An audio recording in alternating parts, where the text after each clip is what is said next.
तो बच्चों, let's see this question. So the question says a block is placed over the plank which can rotate about a horizontal edge passing through a. Select the correct graph between the friction force and the angle made by the plank within the with the horizontal. Coefficient of friction is root 3. So first of all, we will write the key concept that will be used here in this question. So the key concept is friction की जो maximum value होती है ना, it is mu M G, sorry not mu M G, it is mu into N normal. Okay, वो mu into normal होती है friction की maximum value. And we know that कि अगर हमारा external force, okay, is less than this maximum value of this friction, तो उस condition में जो हमारा फ्रिक्शन आता है वो एक्सटर्नल फोर्स के इक्वल ही आ जाता है. दिस इज द मेन की concept. Now let's solve this question using this की कॉन्सेप्ट. हम लोगों ने यहाँ पे एक प्लैंक बनाया है एंड इसका एंगल हमने मान लिया है theta, and this theta is, इसकी थीटा की जो वैल्यू है वो 0 से 90 तक वेरी करेगी. So this is the block and इस पे mg फोर्स नीचे लगेगा. And now we will do the component of this mg. तो इसका कंपोनेंट आएगा इधर mg sin थीटा एंड इधर आएगा mg cos theta. Okay, normal लगेगा इधर. इधर आएगा हमारा फ्रिक्शन की मैक्सिमम वैल्यू कितनी आएगी? So it is equal to mu into normal.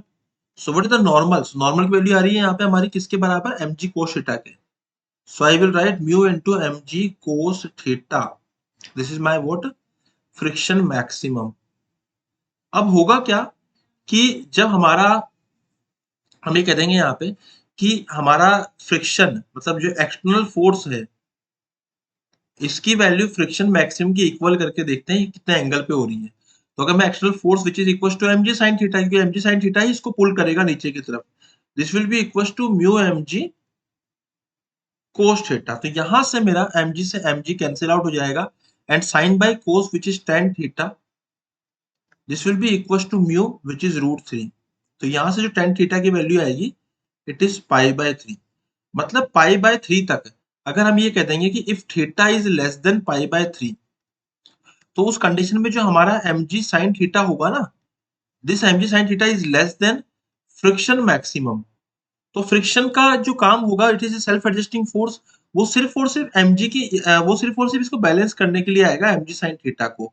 तो इसका मतलब पाई बाय 3 से कम कम में फ्रिक्शन की जो वैल्यू आएगी it is mg sin theta. And for theta is greater than pi by 3, उस कंडीशन में जो हमारा फ्रिक्शन आएगा, अब हमारा फ्रिक्शन जो लगेगा काइनेटिक लगेगा, उसकी वैल्यू आएगी mu mg cos theta. Okay, अब इसका ग्राफ कैसा बनेगा? देखो, ये हमारा पाई बाय 3 एंगल है और ये पाई बाय 2 एंगल है. हम जानते हैं कि जो साइन होता है उसका कर्व जो होता है वो इंक्रीज करता है हमारा इस तरीके से. तो ये पाई बाय 3 तक ऐसे जाएगा.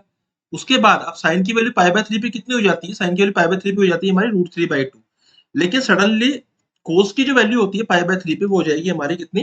1 बाय 2 थी, 1 बाय 2 थी. तो उसकी कम हो जाएगी इसकी वैल्यू एंड उसके बाद ये कुछ इस तरीके से डिक्रीज करेगा.